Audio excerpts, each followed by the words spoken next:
But nobody's sitting. Yeah, because we'll go up. Yeah, you ready? Once Roland starts, if anybody have to get up, please walk behind him, not across the campus, please. Should we live on all three? Thank you for joining. We'll be getting started in 1 moment.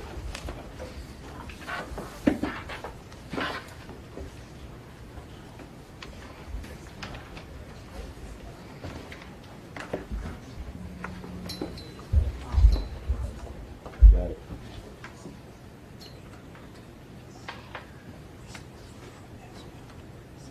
Good morning. Good morning. Good morning. Okay. Everybody know what time it is? It's campaign time. This is Melanie Campbell. I am the President and CEO of the National Coalition on Black Civic Participation. I want to welcome our Unity 2020 campaign, national partners, state partners who are on the phone, and also thank our media partner, Roland Martin Unfiltered, for taking this launch out of this room to share with our community.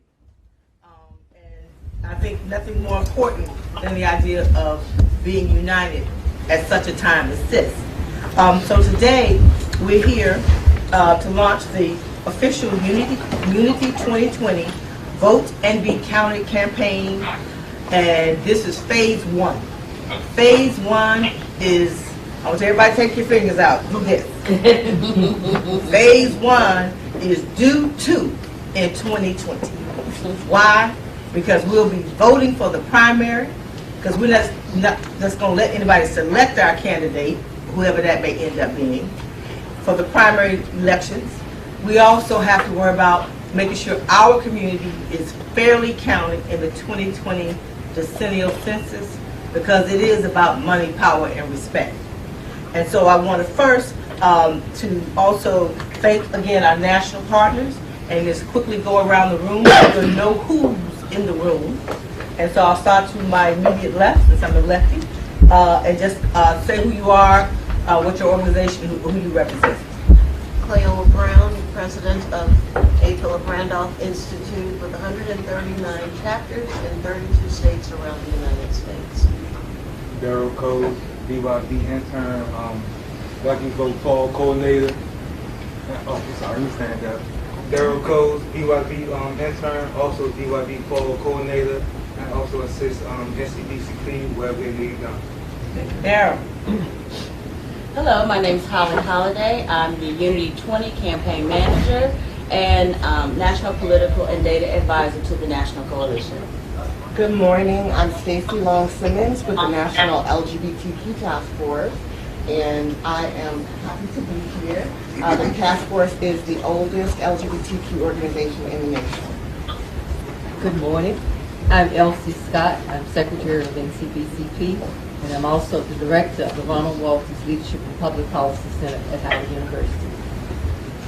Good morning. My name is Alfreda Davis. I'm providing executive support for Cora Masters Berry. I'm also chairman of the board of the Thurgood Marshall Center Trust. Hi, this is Mignon Moore. Hi, Mignon. We're coming to the phone in 1 sec. Thank you for joining. Good morning. Fred Mason, president of Mason Public Interest Consultant and also a board member of the April Institute. Lon Walls, communications consultant with the National Coalition and Black Women's Roundtable. James Rogers, legal intern with the National Organization of Black County Officials. Hello everyone, Kairu Crimes, Black Civic Engagement Lead, SEIU Political Department. Dwight Kirk, president of Deep Black Communication. Good morning everyone, Reverend Leslie Dwight, Community of Hope AME Church. Erica Owens, National Action Network. Good morning, Talik McMillan, National Action Network. Good morning. My name is Ebony Riley. I'm the Washington, D.C. Bureau Chief for National Action Network, which was founded in 1991 by Reverend Al Sharpton. In the spirit and tradition of Dr. King, we have over 106 chapters nationwide. Good morning. I'm Janice Mathis with the National Council of Negro Women. Acacia Newsom, Program Assistant for NCBCP and Program Coordinator for BYC. Cora Masters Berry, board member of the Coalition on Black Civic Participation. And I'm Karen Allison, founder and president of the Institute of Translators. And then we have some of our partners on the line. I know we have media on the line, but we're going to ask the Unity partners to announce themselves, and we'll come back to press a little bit later. On the line. Hi, this is Mignon Moore, co-convener of Power Rising, a group of 1,200 Black women that come together yearly to talk about issues that impact African American women specifically. Hey, this is Carol Joyner, Director of the Legal Project, Working Families and Family Values at Work, the network of 27 state coalitions moving paid family leave and paid sick days policies. Good morning, everyone. This is Marcia Johnson Blanco, and I'm the co-director of the Voting Rights Project, and Lawyers Committee for Civil Rights from the Law. Good morning, this is Tony Riley from the National Urban League.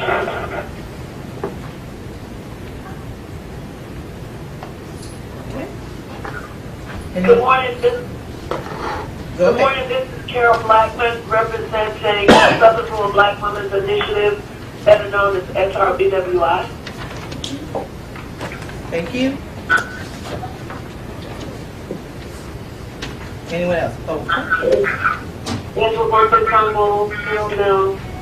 Hello, Angela. Hi, how are you? Thanks for joining us. Anyone else on the line? Organization. And we'll come back. Okay.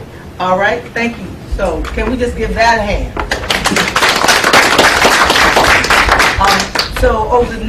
So phase one of the Do To campaign, I mentioned, is about making sure that we get our folks counted and get our folks turned out to vote.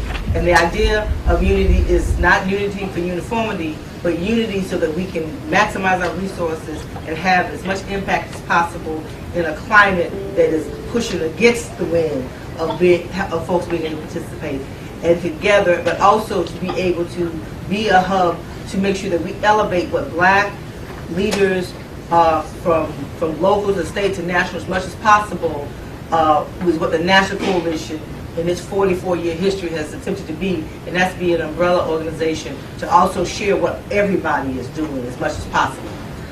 So that's the other element of the work. The other thing that's happening today is that we partnered with the A. Philip Randolph Institute, the National Council of Negro Women, and Black Voters Matter to conduct a presidential, the Black Women's Roundtable, APRI, NCNW, and Black Voters Matter to conduct a presidential questionnaire submitted to all of the what we consider viable candidates for President of the United States, both Republican and Democrat, and sent that out on January 28th. This is the 4th presidential election. We started this in partnership with NCBCP and APRI back in 2007. So we did this from 2008, 2012, to 2016, and now the 2020 election, where we developed a very comprehensive presidential questionnaire so we can have a clear understanding of where candidates stand on issues that primarily black women are concerned about, but we also had black men to weigh in on that questionnaire, and young people to weigh in on this questionnaire so that it would be a guide of information so folks can make an informed decision. So for the media on the line and also those in the room, it is live. It is a fluid document. In other words, there are a couple of candidates who did not respond, but primarily we say polling candidates, at least on the Democratic side, responded. And I'm going to try to go down the list. Holly, you want to help me out? Absolutely. Who responded? Yes, on the Republican side, we heard from Rocky De La Fuente. On the Democratic side, we heard from Who responded? who responded. And we have their information. Yes, we have their information for Joe Biden. We have information for Pete Buttigieg. We have information for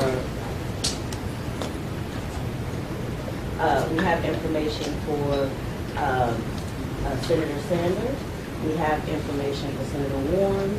We have information for Mayor Bloomberg, and Mayor Buttigieg. So we have not heard from Senator Klobuchar or Representative Gabbard. If we hear from them, we will upload that information. We have not heard from the current President of the United States. And I think it's one other Republican candidate. So you can go to BWR Voter Guide 2020.info. BWR Voter Guide 2020.info, and please share that information. There's other things on there. Again, the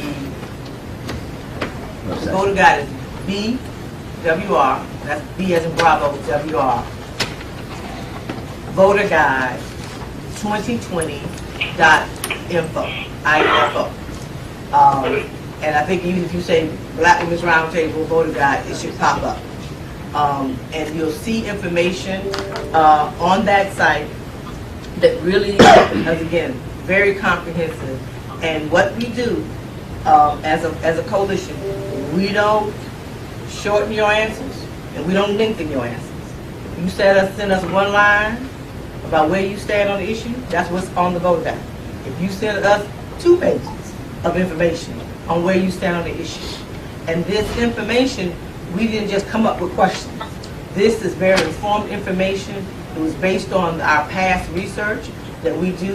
We do an annual report every year that we release. We do exit polling. The last midterm election, we did exit polling to find out what issues were concerned for Black women. And the third piece is we do a partnership with Essence Magazine every year that helps us to determine what the priorities are. And so there's a lot in here about where candidates stand on issues of racism and hate crimes, issues of criminal justice reform, issues around economic justice, policing reform, and the like. Education, and if you go, I don't have it in front of me, I apologize, but it's a lot there. And you can go to each question that was answered, and you will be able to see right on that screen. You can see it on your phone, you can see it on your tablet, you can see it on just regular desktop computer.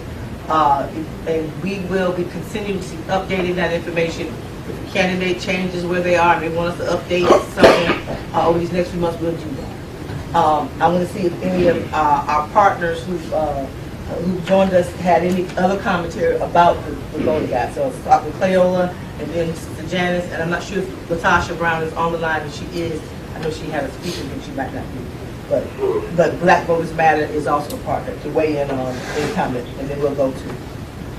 Well, pure and simple, as Melanie outlined, the questions that are asked are very direct questions, looking for specific answers, not campaign pitches. We want to know where they stand as far as we are concerned and the concerns for our community. So there is no sugarcoating. There is no way to duck. You are or you aren't, and that's exactly what we expect in the answers. So I think that those who are on the line, and for some of those around the table who may not have gotten a chance to view it yet, take a look and see if there's a dance that's being taken. And we're not criticizing or endorsing, we're simply observing the questions that were asked. And that's what we think we'll do. Honest and fair answers to the questions that concern our community. Jay? Well, first of all, I want to say good morning to everyone and to thank Melanie for her leadership on this project. It is critically important that we make maybe the most important political decision we'll make in our lifetimes based on data-driven information and studies rather than our emotional attachment. One of the things that sometimes frustrates me is we think about these candidates as if we're voting for friends. All of us have friends and family. What we're looking for is candidates who can be trusted to carry out our policy agenda. And having this information gives us a wealth of data from which we can ascertain the extent to which and whether candidates are serious about the agenda that we put forward. I was excited to see the breadth of the questions in this year's questionnaire. It's tempting to assume that African Americans sort of, Dr. Scott, think one way, we walk one way. We may end up mostly in one party, but that is not a signal that we think the same about all these issues, especially when you take into consideration the generational differences. I do also want to thank Elsie Scott and Mignon Moore, who are my board members and bosses, for the opportunity to be here today, and they're the real experts in this matter. But I want to say congratulations, NCNW is proud to be a partner. And I would encourage those who are listening, don't just decorate your office with this material. Dig into it, study it, question these candidates and their surrogates as they come around about it. Use this as information to be used, Cleo, and not to be stored or put on a shelf someplace. If we publicize this information, then we can hold people to account. That's what it's all about. So thanks, Mel. I appreciate it. Glad to be here. Thank you. Is anyone on the line from Black Voters Matter? Because I know she's not going to try, but she was in the thing. So we're going to lift up our sister Latasha Brown and Cliff Albright, who are co-founders of Black Voters Matter. And then I just want to quickly. Okay, I want to quickly just let you know, okay, we're in this room right here today, but we're on the road starting next week. We are partners with A. Philip Randolph Institute and National Action Network and Essence Magazine. We started a series of time, and we're looking for partners, so this is not nothing we do is exclusive, it's all inclusive. So if any organizations want to partner with us, let us know. But we're starting. We wanted to make sure we got this information out before really the first state that I pay attention to. I don't know about nobody else. I'm not saying nobody else's state. But the state that I pay attention to, and we are paying attention to, is South Carolina. We're the first state that votes that has a significant African American black population votes. That's when I know where we're headed. Iowa's nice, New Hampshire's nice, Nevada's nice. I go there sometimes, you know. I don't gamble, but I do go there sometimes. Watch people gamble. And that's all wonderful. But South Carolina is when we get a chance to see where black folks are or what the black folks are thinking. And then the next following week is Super Tuesdays. When you talk about 55% of black people live in the South, if you want to know what black people are paying attention, you got to pay attention to what? The South. Nothing wrong with the North, but that's where the rubber meets the road. So we're going to be in South Carolina with our town hall meeting. I want to thank Evan with Crayola and Trudy and of course Red for partnering with us on this, and so we can be discussing the kinds of issues related to what we're seeing here, and with not just national leadership, but also black women who are in South Carolina, who are leaders in their communities, with us to lift up the power of the sister vote and what the issues of concern are. And we'll be doing what? We're going to be promoting. What are we going to be promoting? Do to in 2020. And then some of us are heading to Selma, Alabama for the 55th anniversary of the Selma to Montgomery March, Selma to Montgomery March and Bloody Sunday. It's coming a little early based on the election season, so we'll be on the ground there. And this year the black women are the heads, so holler at Rose and Hank Sanders and the whole team down there. So we'll be in Selma. And then we'll be for the Black Women's Roundtable Women of Power National Summit. The next town hall will be there. We have invited all of these candidates that submitted their questionnaires to show up to the Black Women's Roundtable Summit so that we can hear from you. And so, put that back out there again. We invited everybody. When they got the letter, we let them know you can come and we can hear from you. And you have an audience of black women who will be here from over 20 states from across this country on March the 4th through the 8th. And the theme is called Join Us at the Black Women's Power Table. So that's what we have in the short run. And then the last thing that we have in the first 60 days is on March 23rd through the 29th. All of our organizations have been working together to develop what we're calling Black Census Week, where we're encouraging all of our organizations to come together and work on the ground to really promote the census of participation. When April 1st is what they call Census Day.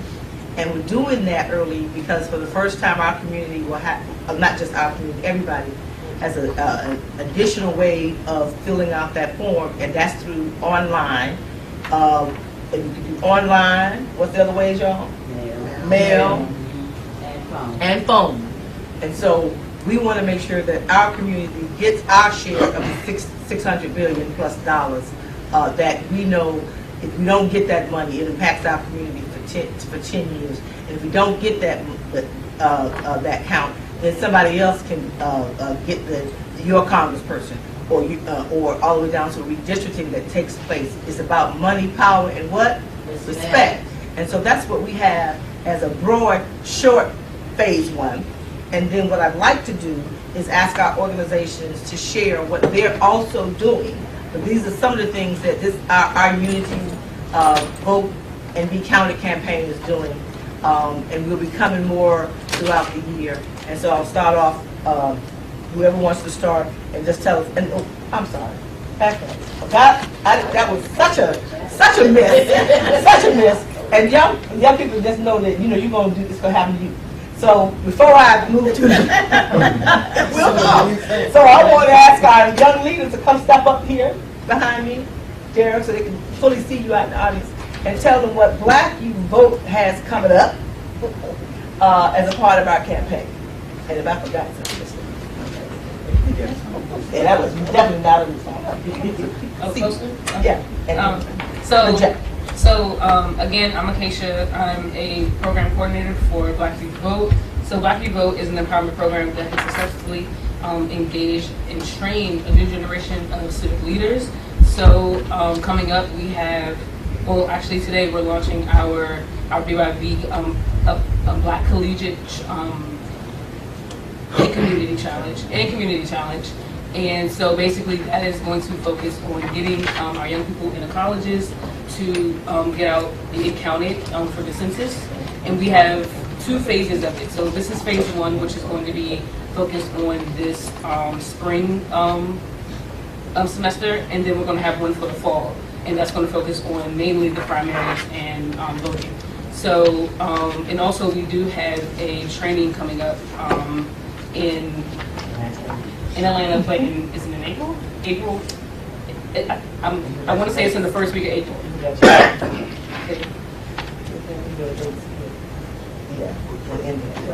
March.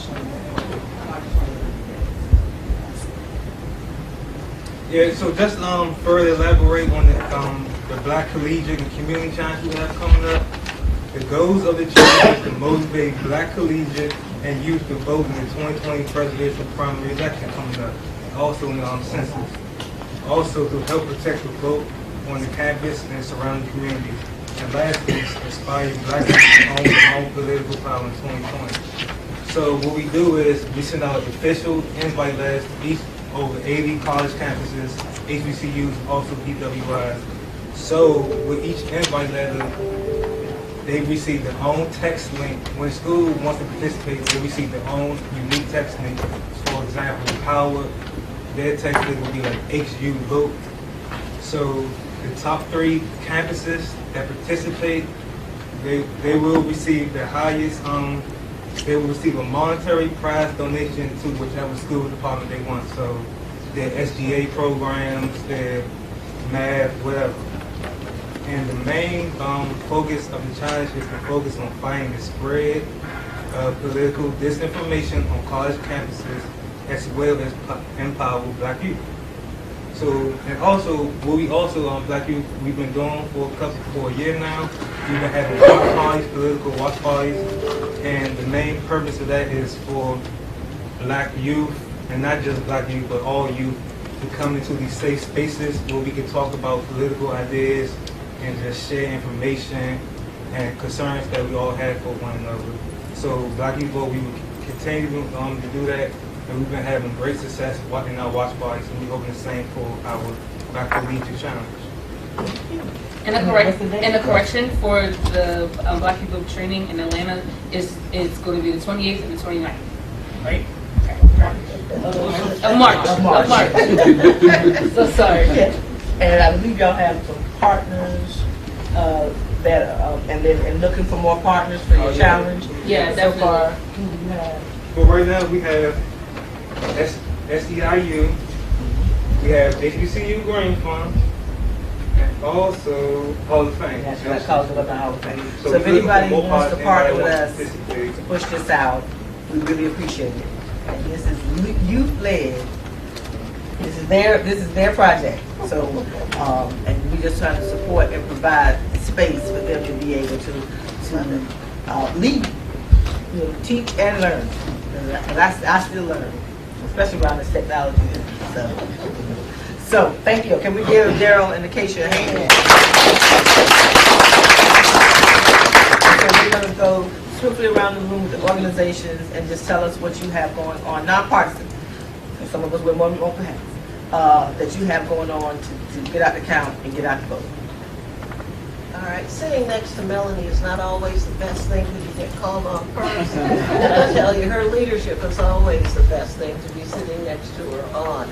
As far as the April Randolph Institute is concerned, we have 5 regions within those states that I mentioned to you before.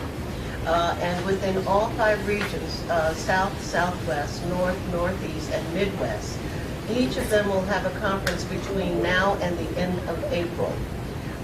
Within those conferences, we have done over last year and doing the second phase of this year, the census programs conducted in partnership with AFGE. They have taken a deeper dive into how is it that we get into our various communities in order to pull the string of actually earning a couple of dollars while you do those things. So we're looking to empower our folks both intellectually as well as monetarily, because we can always use a few dollars. That training for each of the 5 states will not only be for the adults that are always in attendance at the regional meetings, but we've earmarked some of our students. We had 165 youth at our last conference in Minnesota, no less, that came from around the country. Of the 165, they received their first leg of the census training in August of last year. The second leg of that training will happen during their Midwest regional training pieces that will occur. And at that point, hopefully we will have enough spaces to get those students and those young folk, and they're not just college students, although we have college chapters, which I'll talk about next, but getting some of the younger from our gentle warriors, because that's what Randolph indicated them as, across the state of Florida, in the state of Georgia, down in Mississippi, out in Tennessee, those 4 states in particular, to get them out on the road with the posters, signs, door hangers, and all the rest, starting with their schools, making partnerships with the schools that they attend.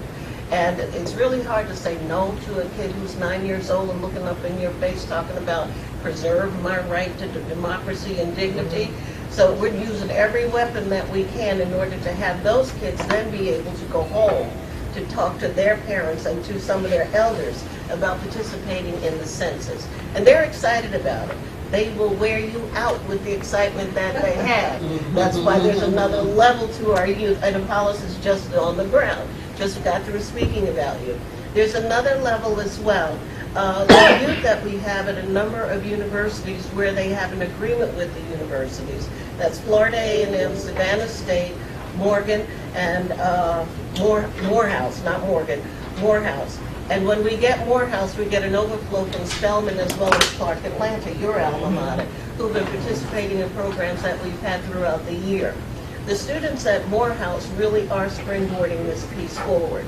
They too will be a part of the census program, but more than the census program, being the beginning and the end for them, they are looking to do registration in an ungodly way. I told them, don't tell me all of it, just do it right so that nobody goes to jail. And you know that the southern states are really trying to put up so many blocks to having them be able to do the registration. And these young folks are teaching us every single day, as Melanie indicated, on how is it that you talk to one another. They don't want to look at an old person talking to them about what it is that they need to be doing. They are talking to each other. And their army is growing beyond what we thought it would grow to. And we're real excited about that end. Now, I talk to the old heads because I am an old head. And in that regard, we're taking a look at the states where they are and where we've got the most strength so that we're developing the train-the-trainer kind of aspect that we use in organized labor all the time. To talk to the folks in the community where you live, where you don't have to establish trust, where you already have trust and credibility, up to and including the biggest preacher and the biggest gossip on the street, so that we have the 2 ears that are rolling with the kinds of information that needs to be out there. We need help.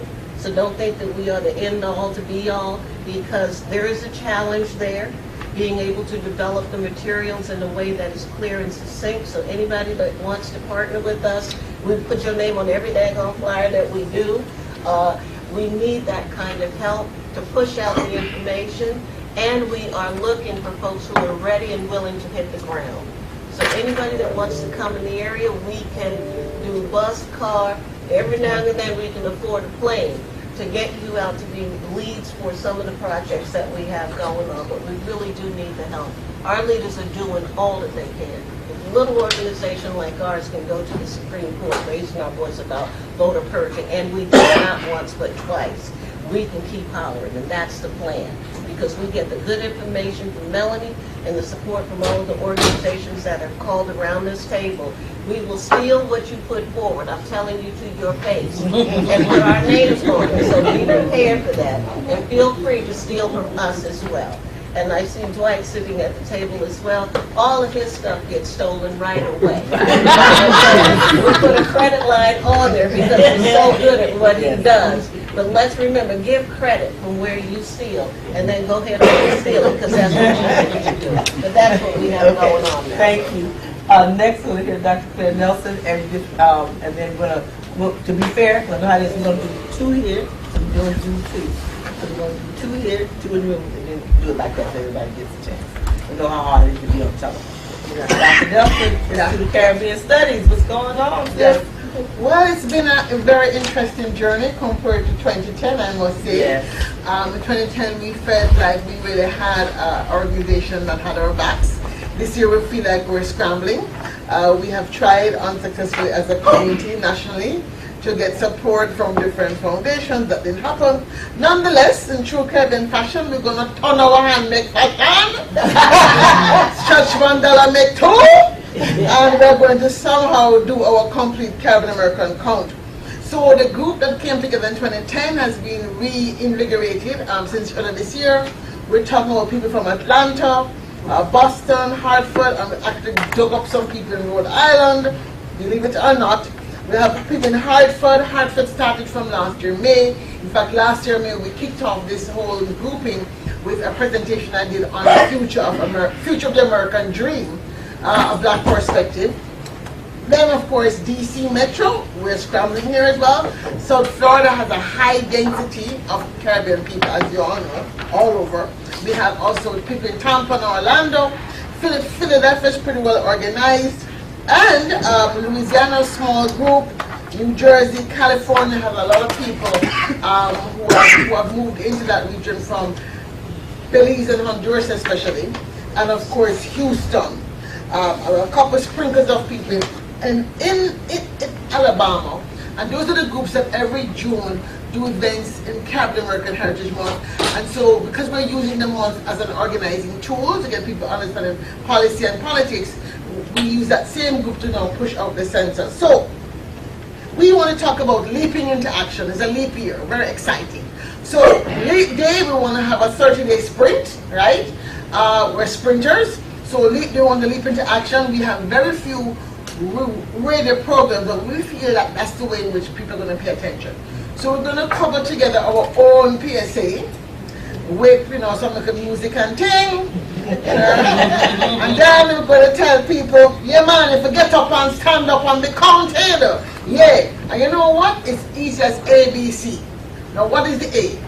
Admit whatever race you want to admit to, right? You choose whichever one. Is 5 of them on the box. You pick black, white, Indian, whatever you are. You pick that. Then under that, that's a B. Below that, you write in whatever country you think you want to assign yourself to. I'm finding a lot of people who know their mothers were from Barbados, their fathers were from Jamaica, or their mother from Guyana, their father from Ghana. They're going to pick whichever one they want. You pick that, but B. And C, finally, just count yourself in as Caribbean for the census. So the idea is, let us make it easy. We're going to try and put out some flyers, but on leap day, I'm going to be doing a radio tour because we have a lot of programmers that do events, shows on Saturdays and on Sundays in Florida and in New York and in Hartford and here in this area.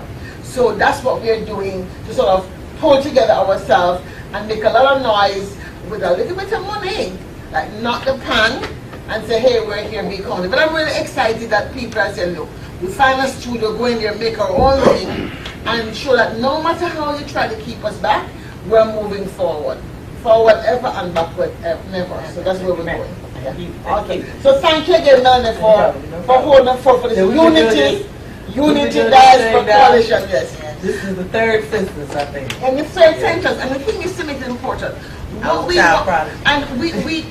coined the term back in 2010, the multicultural black community, right? Multicultural black community. So that's the term we use to tell people, yes, it says African American black, that's what you are, you check that. If you're Asian heritage but born in the Caribbean, you check your race, which is Asian, you're still right in your country, Trinidad, Guyana, wherever you want to claim you're from. So make it very simple. So that's what we're doing. Now some people, because they see the code saying Nigeria, Jamaica, and Ghana, will find that some, like Trinidadian Indians, are still checking black and writing in the country under that. So we don't know what's going to happen, but the important thing is check off yourself one way or another. Fill out the form. ABC, as simple as that. Okay, thank you. That's clear. Is Mignon Moore still on the line? Yes, I am. Okay, and then Roland, I know you okay, all right. So Mignon Moore, and then Marcia Johnson, and then Blanco, and then we'll come back to the room. And I think David Johns has joined us on the line, so we'll acknowledge him. Executive Director of National Black Justice Coalition is on the line. And then we got Apollos Baker here from AFGE. And Melanie Campbell, Mark Morial calling in. Hey, Mark. from National Urban League. Mignon, do you mind, because I know Mark was in the middle of something that he had to step out. Do you mind if I let him go first, and then Mignon? Oh, then no, not at all. Okay. In fact, if you could let your other groups go first, And then then that would be you'll great, come back? and I'll come in at the end, if All right. you don't mind. No problem. Take a quick call. No problem. Okay, Mark Moriel, President and CEO, National Urban League. Mark, we're just kind of going around talking about what Thank you we're very doing. much. Thank you for joining. Thank you for your partnership.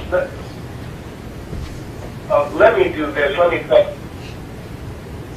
thank you, Melanie, for your incredible leadership, for once again pulling all of us together to do the important work of civic engagement in a critical year for the nation and a critical year for our people.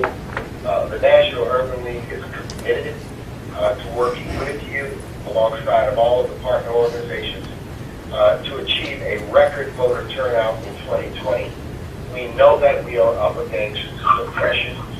We know we are up against efforts to trick our voters and to dissuade our voters and to confuse our voters into not participating. I want everyone to hold on to one important number, and that is in 2012, 65% of African Americans turned out to vote in the presidential election. About 65% of white Americans turned out to vote in that election. And maybe the black number may have been a point higher than the white number. By the time we got to 2016, 59% of African Americans turned out. 65% of white Americans turned out. Our turnout dropped by 7 percentage points. And we do not need a pollster or an expert to tell us that lower turnout in Milwaukee, Detroit,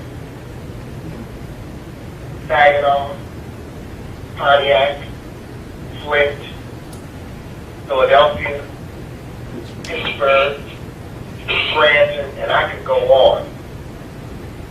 Durham, Raleigh, Charlotte, Richmond, Hampton, and I'm just naming a few cities in a few states, determine how those states' electoral votes are counted in an election. We have the power to make a difference in a profound way, and we have a task in front of us as a generation to not allow 2016 to be repeated where we become confused. We must be eyes wide open to understand that the Russian Federation, along with states who purged, suppressed, did all sorts of things, were aided and abetted by an undercover campaign run through social media by the Russian Federation, which told our community, particularly our younger voters, not to vote. That voting was a waste of time, that they needed to, quote, protest by not voting. They did it by masking themselves as activists, Black Lives Matter activists, civil rights activists, woke millennials. They posed on the internet. They confused our voters. The magnitude of it was stunning. If you think I'm making this up, go look at the 2019 Think Black America report and all of the research that we compiled with our research partners. We know that we're going to be up against efforts to suppress sinister new techniques that we've never seen before. Through the use of social media, trying to dissuade our voters. You already see it when people say, if this one doesn't get nominated, we won't vote. If this doesn't happen, we won't vote. And what we're doing is we're allowing Pharaoh to play an old game, and that is to divide us, and by dividing us, conquer us. We have to affirm the people that we must vote. You vote for the candidate of your choice, and in the general election, you have to make a choice, even if the candidate of your choice in the primary doesn't necessarily prevail. We must vote. So we're going to be active with you, we're going to be involved with you, and before that, we're going to make sure everyone's counted in the sense. The final thing I want to do is invite all of you to join us, as Melanie and I will be hosting a telephone town hall meeting on March the 10th. It's going to be a massive town hall on the phone to talk about the census and to outline steps that we can take to ensure that we're fully counted. And Mel, I know you'll make sure everyone has the information for the call. So with that, Melanie, let me just thank you, all of the partners, and let you know that the National Urban League, our auxiliaries, our guilds, we are 1,000% aligned, fired up, ready to go. We must be woke and stay woke. Thank you, Mark. Thank you so much. Thank you very much. And thank you.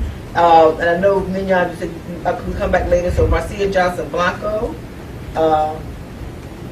floor is yours. And because time is getting away, we do want to make sure if there are any questions from the media, we can get to that. So we're going to ask everyone. I apologize in advance. If you just can kind of shorten your updates to a little quicker, so we can get to open up for questions from the media. Marcia. Thank you, Melanie.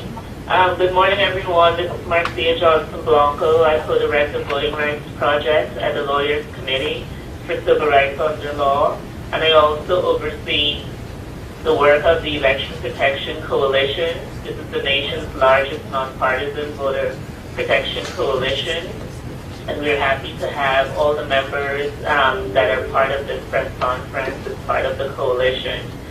This is the 5th presidential election in which the Election Protection Coalition will be working to provide information and assistance to all eligible voters to ensure that they have a voice in our democracy. The coalition has a hotline, 866-VOTE, which is part of a suite of a multilingual voter protection hotline. It's already answering voter questions about the primaries, and will continue to do so for all elections in 2020. We are also organizing field programs in 30 states.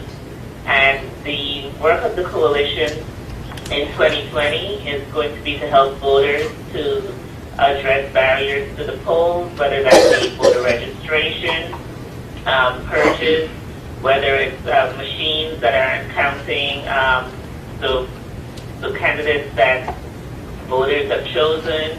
We're looking at poll closures and consolidations, and as well as misinformation through social media.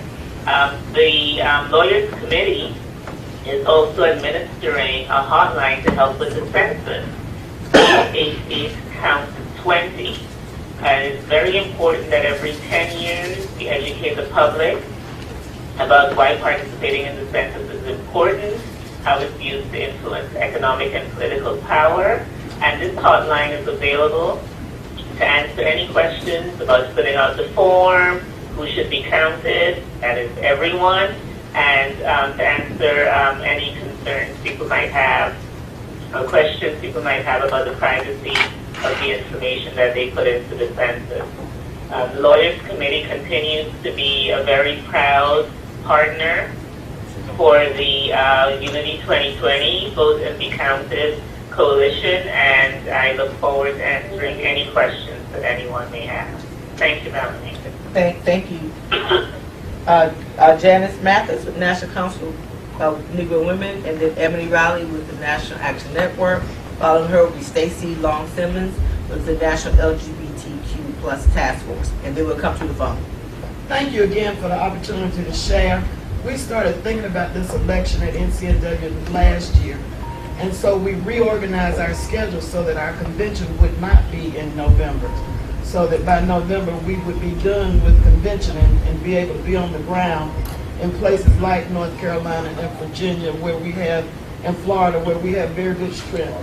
There are about 70 NCW sections that are college campus based, and that's where we're going to be spending our time during this season of mobilizing. Tell you a quick story. I don't spend a whole lot of time on Instagram, but I was there a few weeks ago, and this points out the need for what we must do. There was a story that was trending with about 40,000 tweets about if you fill out the FAFSA, the form to apply for financial aid, you subject to being drafted. And it was just buzzing. People were saying, don't fill it out, and this is what you're going to look like if you fill it out. And I'm thinking, Mark, bots and trolls sound like the Russian Federation to me. But what that says to us is that we've got folk among us, our friends and children and grandchildren, who don't know we hadn't had a draft since 1973. And so when we go to these campuses, these are student-led forums about understand your government, because we get the kind of government we deserve. The quick fix is to go drag them to the polls. But once they understand the connection between clean water in Flint and what happens in these elections, they understand the connection between who goes to war and who doesn't and how that policy is made. They'll take themselves to vote the same way we do. And so that's what we plan to do, starting with Girl Tech on April the 4th at UDC, which is about algorithmic discrimination and the new Jim Code, which I can just barely say, much less understand. But it's about, we will use that as an opportunity to get young folk to engage themselves in these conversations that matter to them. I'll stop with that. Thank you very much. Thank you. And again, we're going to be trying to make sure that we update, keep everything, all of our organizations are doing things that we can partner together, as well as things that you're doing. We just push each other's information out and try to maximize impact. Ebony. Well, thank you so much. And then Stacy, and then following her, so we can keep it moving, will be David Johns, who has to get off shortly, who was after her with National Black Justice Coalition. Thank you so much, Melanie. National Action Network has been a long-standing partner, and we will continue to be with everyone around the table as a whole in totality. So all resources will be shared. We are lifting up everything everyone is doing in this big cauldron that we've created for us to lift up and keep things circulated. We've been activated around the 2020 election for over a year, using every community event and platform to educate, register, and update voter rolls where our chapters are located. We have over 106 chapters across the country. From seasoned elders to young people, our efforts are intentionally intergenerational and representative of our whole community because they need to be. Unofficially, we have a very large, extensive clergy network as well, specifically in the South, so I won't even count those numbers, but we also utilize that we are a nonviolent direct action Christian organization. In terms of us,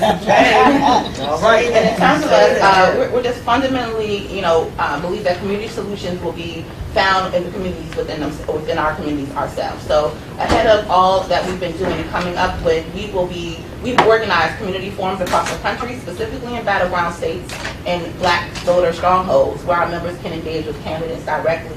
We've been very intentional keeping up with all the campaigns, making sure that our members' voices have been heard. Ahead of South Carolina's primary, we're holding a minister's breakfast on the 26th of February. And then, like Melanie mentioned earlier, we are going to do a town hall with her as well. We have a very strong presence in South Carolina. We also have our religious office is stationed in South Carolina, so we have a regional office there, located there. In terms of other things for the census, that's it for now. We've also had presidential forums in Atlanta, Georgia prior to this. Speaking in April, yep, I got it. And then in April, we have moving forward to April, we have our national convention, which will be April 15th through the 18th. And as you know, we had maybe 17 of the candidates at the time last year come and answer questions for us. So we're going to continue to have that engagement. We also have a very important part for us, specifically, are the people who don't go to college or attend college, or who don't attend church. We like to say at times that we represent folks who are the hard to count. That's where they come to us. We have a toll-free number as well. We're utilizing our partnership with the Lawyers Committee for Election Protection. So as folks have questions and we may not have the answers, we shift them off to the Election Protection so they can call in. We have 2 youth chapters, and then I'm going to wrap it up. Youth Huddle and Youth Move. We are proud to be not only the youngest policy office in D.C., with my policy advisor being 23, and I'm the youngest bureau chief for civil rights organizations, but we really utilize our pipeline. So what does that look like? We're going to meet young people where they are. So if they're not in college, we're going on Instagram. We're going to have Instagram forums where folks invite. I don't know how that works, 100%.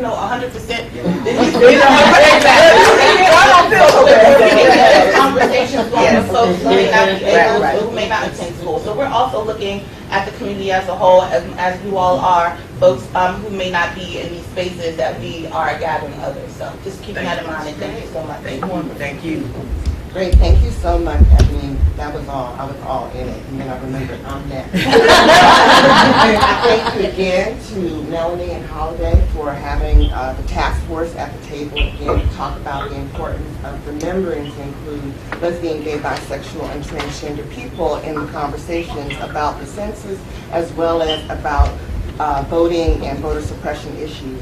We have many, many resources. I'm going to just say the website up front, www.thetaskforce, and that's all one word, thetaskforce.org.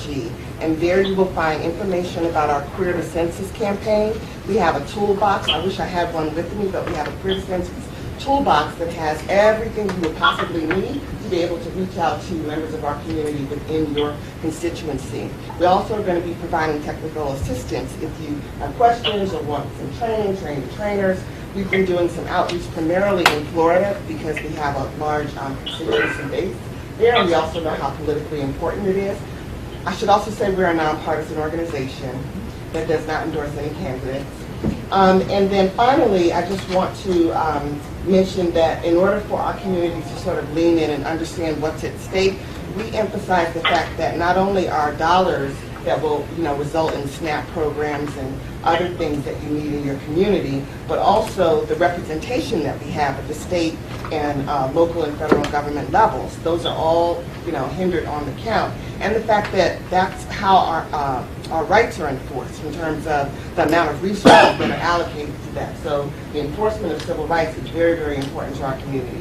As for Queer to Vote 2020, I just want you to know that there's nearly 1 in 5 LGBTQ adults who are not registered to vote, and we want to do something about that. So with your help in terms of the particular resources that we can make available to you, we want to make sure that we change that number, because I've said before publicly that in 4 key states, which were Florida, Michigan, Pennsylvania, Wisconsin, the LGBTQ population is at least 5 times larger than the margin by which Trump won each state. And in each state, less than half of eligible LGBTQ voters actually voted. So if we can leverage that, 2016 could have looked completely different if we had, been able to be engaged. Exactly. Nonpartisanly speaking, it could have been right. I'm shut up now.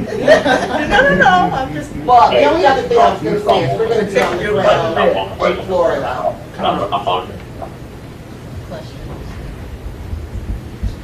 Who was that?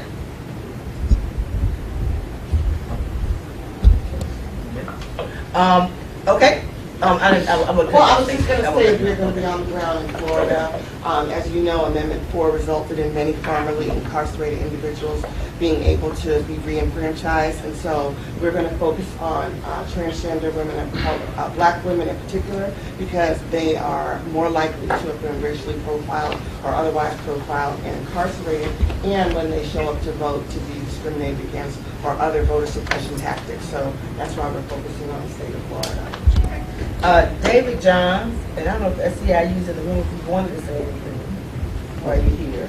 And I got AFG. I'm going to go to David, then I'm going to come to AFG and SCIU. Is that all right? And then if I'm missing anybody in between, let me know. Okay, David. I'll be quick. I heard my brother. I'll be quick. I heard my brother say he's hungry. Just I went hard south. Oh, okay. We thought we were doing that. So I said, oh, that wasn't you. Okay. Well, I am hungry. I'm hungry. I just want to underscore 3 points. One is that there's lots of opportunities, and we're focused on non-traditional opportunities to highlight these connections that have been made, both most recently by my sisters in this work. So, for example, next month in DJP will be focused on March 10th, which is National Women and Girls HIV/AIDS Awareness Day, to highlight the fact that Black women, both cis and trans, are most impacted by HIV and that's not something that the other presidents or candidates have talked about. And so that's one opportunity for us to think about working together to be able to connect these dots.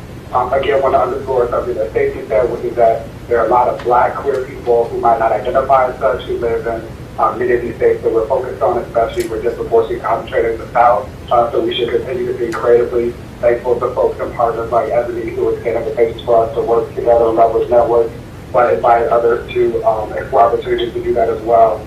And then the last thing is I will share some video assets. We are part of a partnership with the U.S. that have recorded some video to talk about these issues, voter suppression, misinformation, and the like in our community. So we'll be happy to share those and look forward to finding ways to partner with you all to do those. And I'm happy to tutor anybody who doesn't know how to use Instagram and Twitter. You're going to teach that class. I will be there. Thank you. Thank you, David. So on behalf of AFG, it's always a pleasure to be in this room and sit with our partners. One thing that we want to stress is that we will continue to support by encouraging our membership. One, we take a look at our membership and saw how many of them did not vote. And we're now doing not just a grassroots mobilization, but a union engagement around voting. And then, Now we can't hear and then you may have to come to one of those mics.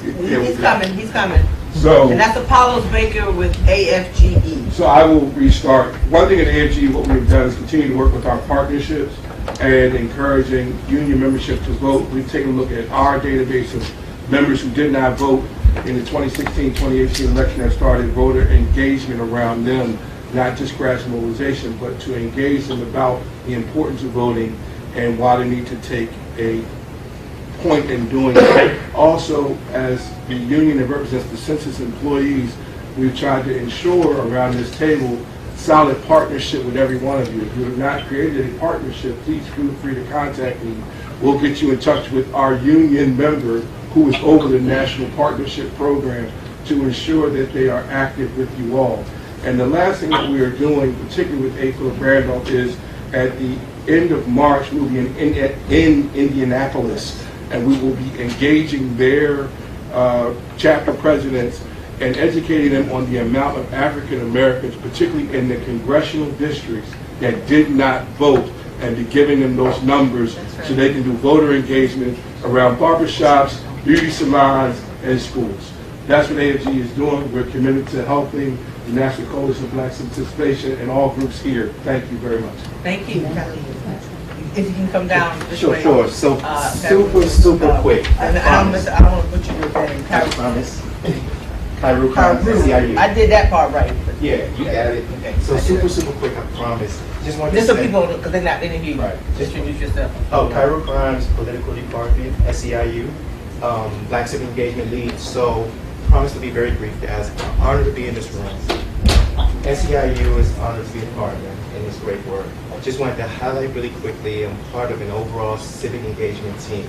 SEIU understands it is very important for strategic, concentrated, and intentional civic engagement in communities of color. We have our civic engagement team. We have our API brothers and sisters, our Latinx brothers and sisters as well. We're all collaborating in this fight. Me as the Black and Civic Engagement Lead, my charge, my promise is to help fulfill that promise of Black power in communities of color.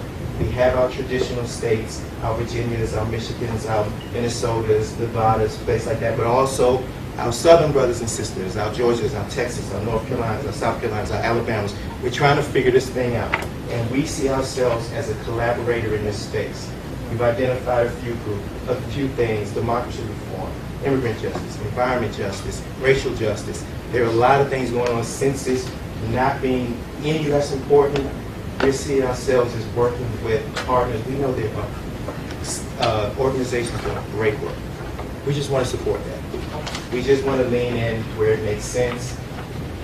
Money, people, outreach, whatever it is, and just see ourselves as kind of trying to collaborate a web of a network. So I'll stop there and just say thank you for having us. Thank you. In the room, we have a couple groups. I don't know if Reverend Leslie I know you all doing stuff with the AME church. Exactly. We also do them in my church, so you know I got the over there. And Elsie, I know over at Ron Walters, since she wanted to say anything. And then the last two people is Sabrina Stevens, who's on the line with Color Change, and Nakisha Lewis with AFL-CIO. And then we'll open it up for any questions. If I have this group, just point it out. Well, good morning, everyone. Okay, I'll come back. Good morning, everyone, again. And you're going to have to come to the mic because they won't hear you. And they won't even see you.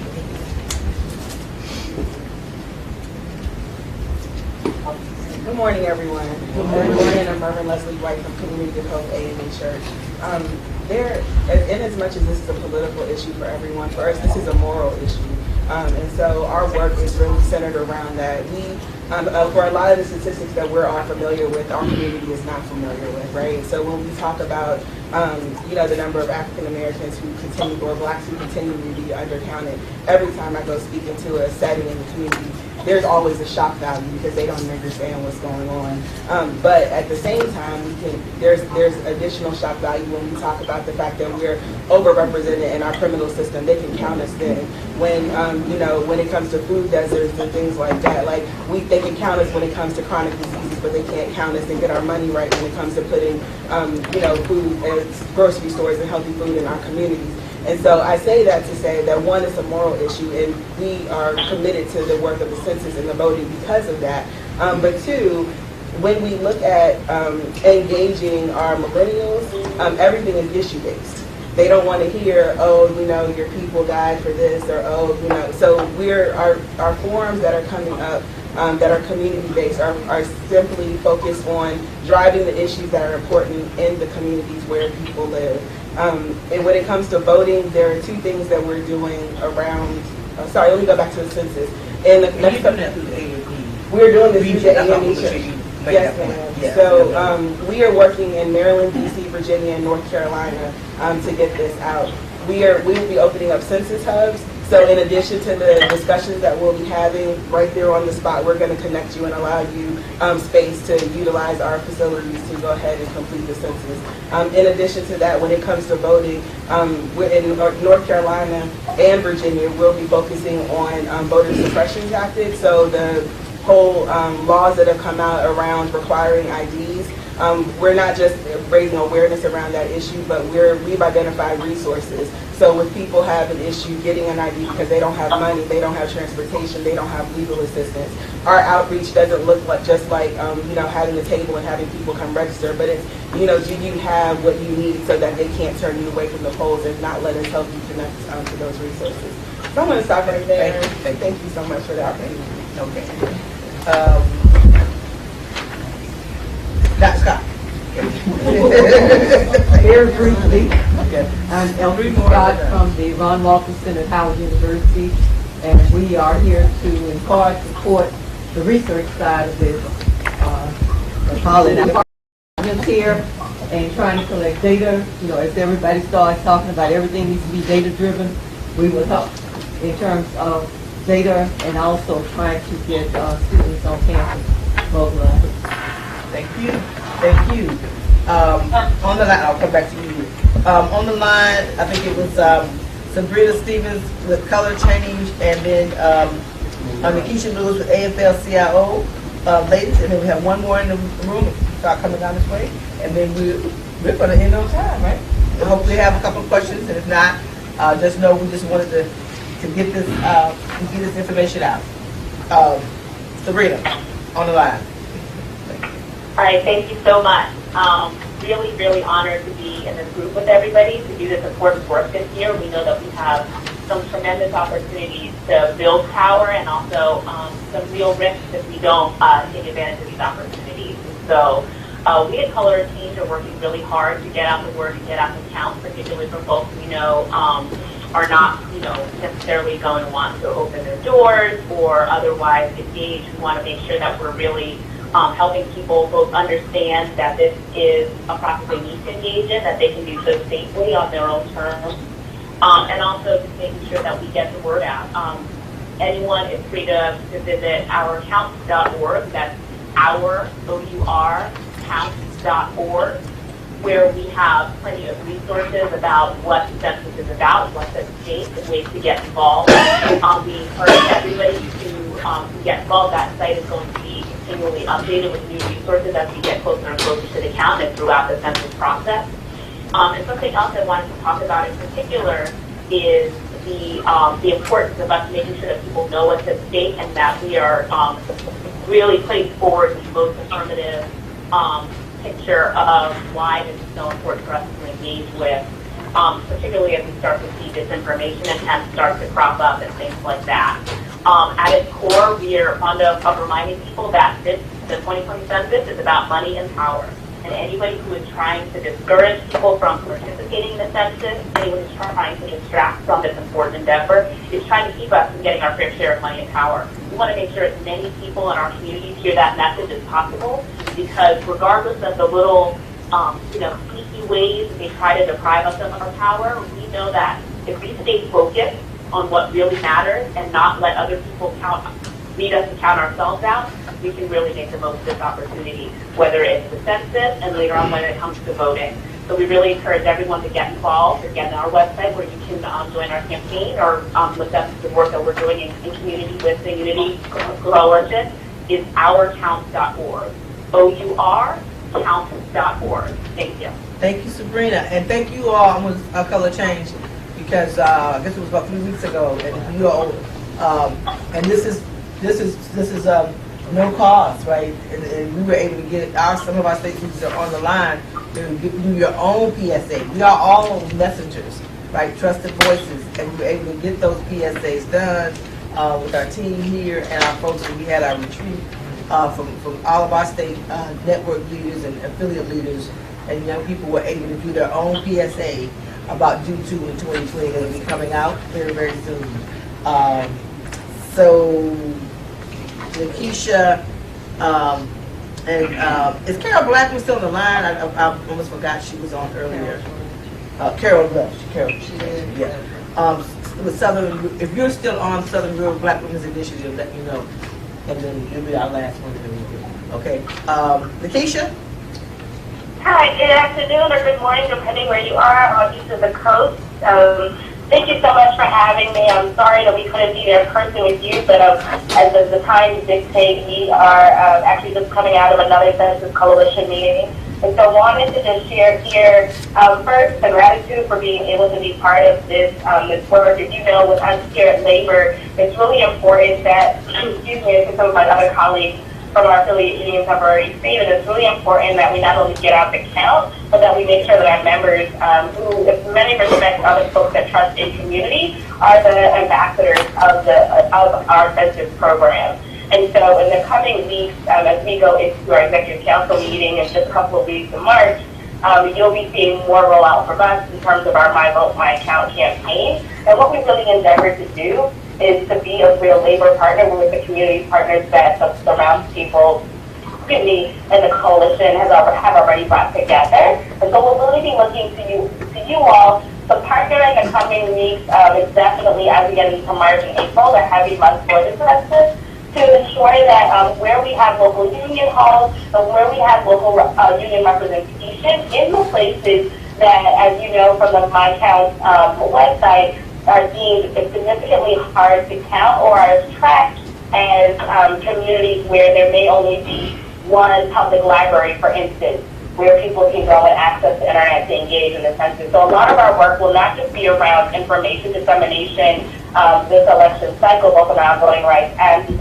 census counting, but it will also be around ensuring that we have really, really significant and deep community partnerships to ensure that our folks are actually supporting our kinfolk and skinfolk in community to make sure that they actually fill out the census. So we'll be doing some real, not just door-to-door knocking and reminding folks to take it, but given the online ability this year and recognizing the digital divide that still exists in many of our communities, we'll be doing some real direct service work to ensure that we have everyone in our community counted. So we look forward to being a part of the work moving forward, but then also, you know, the biggest thing I want to underscore for us is to be a real significant partner with our community folks, understanding that you know everyone, and we want to make sure that we connect our resources to the efforts that are happening on the ground so that our people see faces that look like them and therefore answer the census as we need them to. Thank you, Melanie. Thank you. I think Carol may have dropped off. And then you come introduce yourself as well. My name is James Rogers. I'm a legal intern for the National Organization of Black County Officials, and I just have a quick quote from our Executive Director. We are pleased to partner with the National Coalition for Black Civic Participation, Unity 2020 Vote on the County campaign. Entering a new decade is another opportunity to support our coexistence with each other as we continue to work towards a fair and accurate count in this decennial census season, and to ensure we receive all we are in need of and advocate for what is important, that we do all we can to ensure the greatest voter turnout in 2020 as possible. Together, we can accomplish more. Thank you. Thank you. And unless there's anybody on the phone, and then we're going to have our closing remarks by. Is Mignon still? I was texting her. Is she still on? Is Mignon, you still on?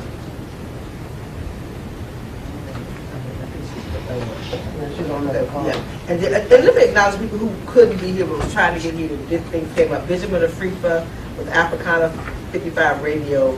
Again, I mentioned Natasha Brown earlier with Black Lives Matter. Of course, Helen Holden sent her awesome representative.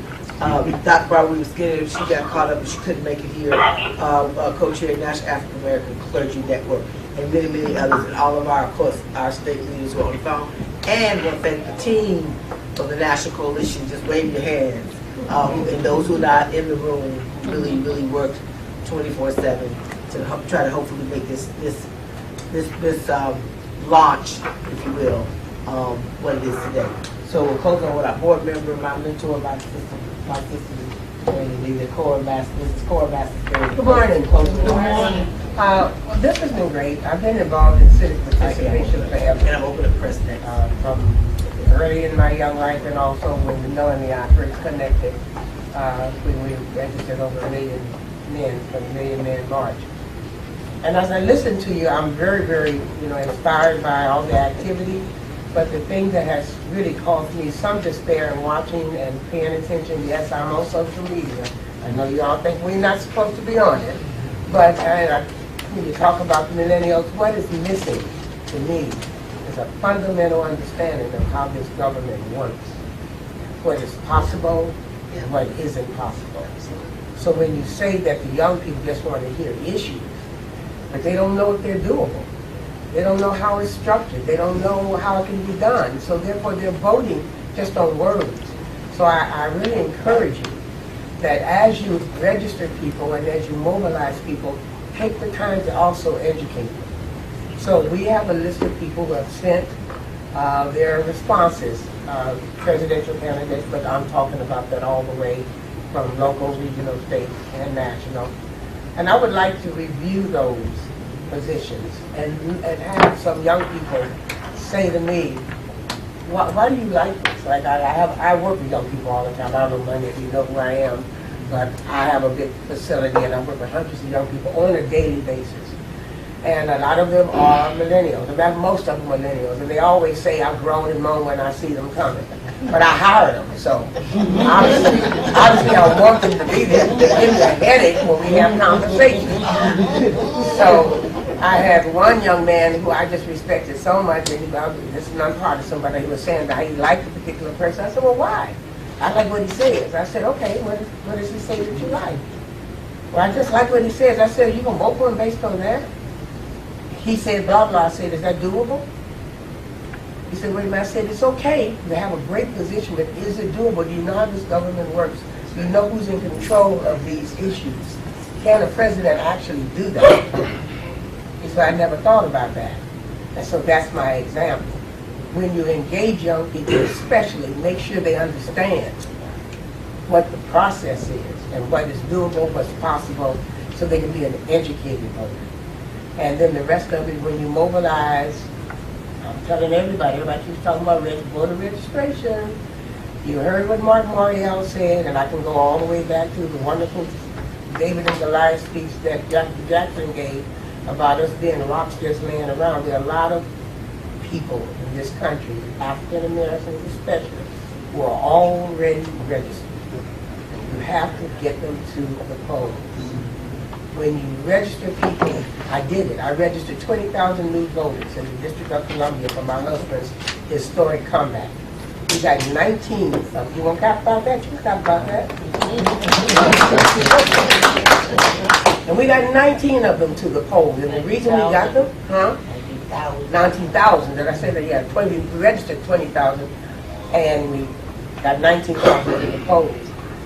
But the reason we were able to get them to the polls is because when you register people, you have to cultivate them. You can't just register them and then say, come vote. So, you know, we had a direct relationship until it was time to go get them. So I'm just saying, you register if you want to register, but if you register, stay in contact with those people. And there are many people who don't need to be registered, they need to be inspired and motivated to go vote. So inspire and motivate people to go vote and question them about how intelligent, I don't mean intelligent being smart or dumb, but informed of what they're voting for, and just keep up the good work. Thank you. Thank you. I should have said this earlier, but hopefully everyone has a social media kit on the phone in the room. And we do have a couple of hashtags that we want to ask everybody to use in a common way throughout this effort. And that's at least for the first phase. Do 2. Was that do 2? Was that do 2? Do 20? Vote and be counted. So the 2 hashtags are do 2 in 2020 and vote, and hashtag vote and be counted. And whatever we're doing, so that we can just have that trending and have that trending out there. I'm going to open it up to any media questions. Anyone on the phone? Any media questions? Okay. All right. Thank you all so very much. And again, if you want to check out the get involved in the Unity 2020 campaign, go to unitycampaign.org. If you want to see what the presidential candidates who responded to our presidential questionnaire had to say, go to B as in Bravo WR, Voter Guide 2020.info, BWR Voter Guide 2020.info. Thank you so much. Thank you, Roland Martin Unfiltered, again, and all of you all for being here. Let's go do this thing. Let's do 2 in 2020. Vote and be counted. It's about money, power, respect. And lastly, Dwight Kirk over there. Wave, Dwight. That was our message developer. And so he's awesome. Awesome. So we'll give him and Brian Young and our graphic folks for him and all of our team. And thanks to all our partners. That concludes our meeting. Thank you so much for joining.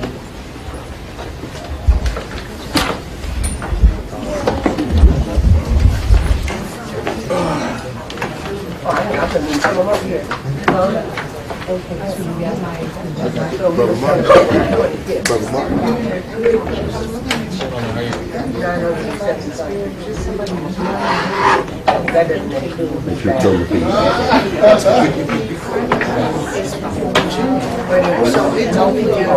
You want to check out Roland Martin Unfiltered?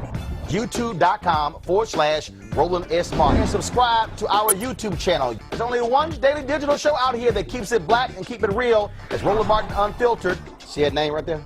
Roland Martin Unfiltered. Like, share, and subscribe to our YouTube channel. That's YouTube.com/Roland S. Martin. And don't forget to turn on your notifications so when we go live, you'll know it. Hey everybody, this is your man Fred Hammond, and you're watching Roland Martin, my man, Unfiltered. Hi, this is Essence Atkins, and you're watching Roland Martin Unfiltered. Hey yo, peace world, what's going on? It's the Love King of R&B, Raheem Devon, and you're watching Roland Martin Unfiltered. Hi, my name is Brescia Webb, and you're watching Roland Martin Unfiltered. Ow. Well, I like a nice filter usually, but we can be unfiltered. What's going on? This is Tobias Trevelyan. If you're ready, you are listening to and you are watching Roland Martin Unfiltered. What's up? I'm Lance Gross, and you're watching Roland Martin Unfiltered. Hi, this is Cheryl Lee Ralph, and you are watching Roland Martin Unfiltered. I mean, could it be any other way? Really? It's Roland Martin.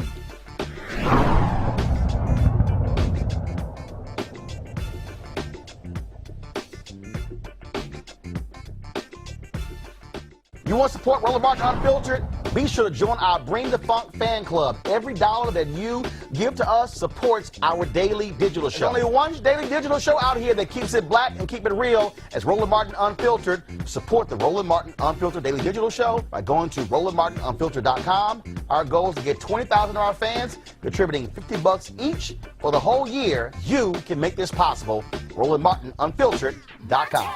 Hey fam, want to check out Roland Martin Unfiltered, the blackest show on all of digital, cable, and broadcast. Check out our audio podcast. There's only one daily digital show out here that keeps it black and keep it real. As Roland Martin Unfiltered. Press play.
You want to check out Roland Martin Unfiltered?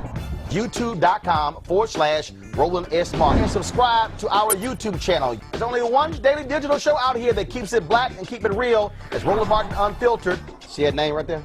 Roland Martin Unfiltered. Like, share, and subscribe to our YouTube channel. That's YouTube.com/Roland S. Martin. And don't forget to turn on your notifications so when we go live, you'll know it. Hey everybody, this is Sherry Shepherd. You're watching Roland Martin Unfiltered, and while he's doing Unfiltered, I'm practicing the wobble. Yes, I am. Because Roland Martin's the one, he will do it backwards, he will do it on the side. He messes everybody up when he gets into the wobble, because he doesn't know how to do it, so he does it backwards. And it messes me up every single time. So, I'm working on it. I got it. You got Roland Martin. Hi, my name is LaToya Luckett, and you're watching Roland Martin Unfiltered. What's going on, everybody? It's your boy Mac Wilds, and you are watching Roland Martin Unfiltered. What's up, y'all? It's Ryan Destiny, and you're watching Roland Martin Unfiltered. What up, Lana Well, and you are watching Roland Martin Unfiltered.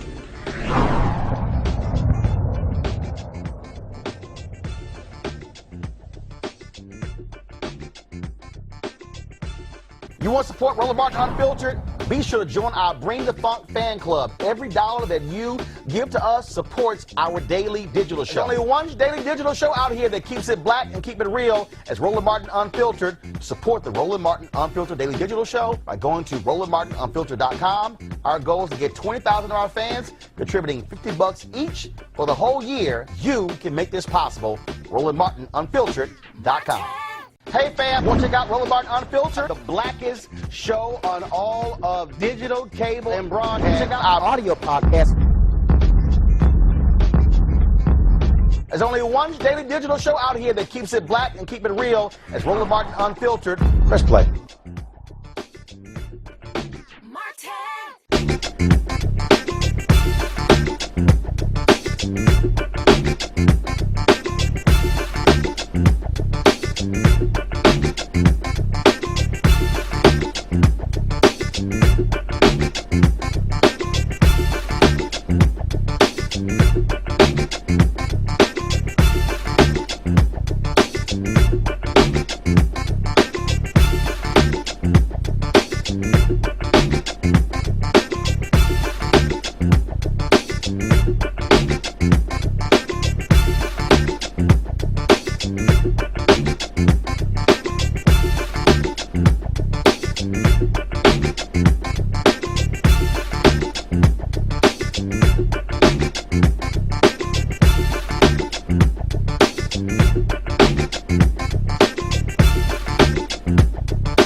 You want to check out Roland Martin Unfiltered?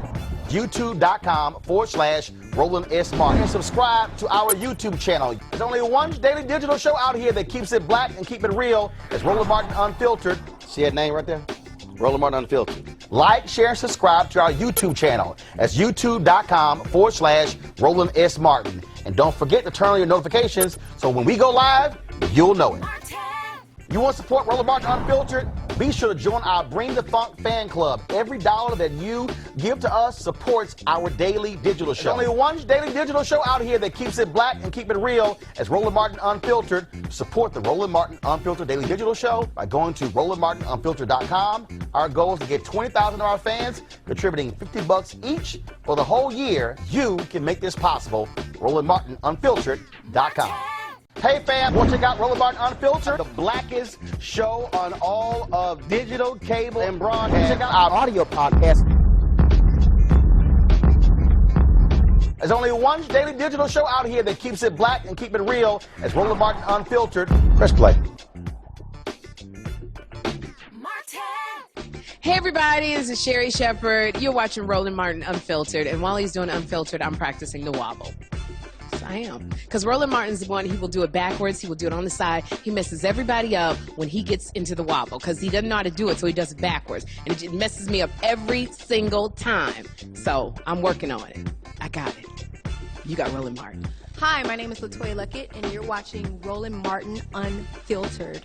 What's going on, everybody? It's your boy Mac Wiles, and you are watching Roland Martin Unfiltered. What's up, y'all? It's Ryan Destiny, and you're watching Roland Martin Unfiltered. What up, Lana Well, and you are watching Roland Martin Unfiltered.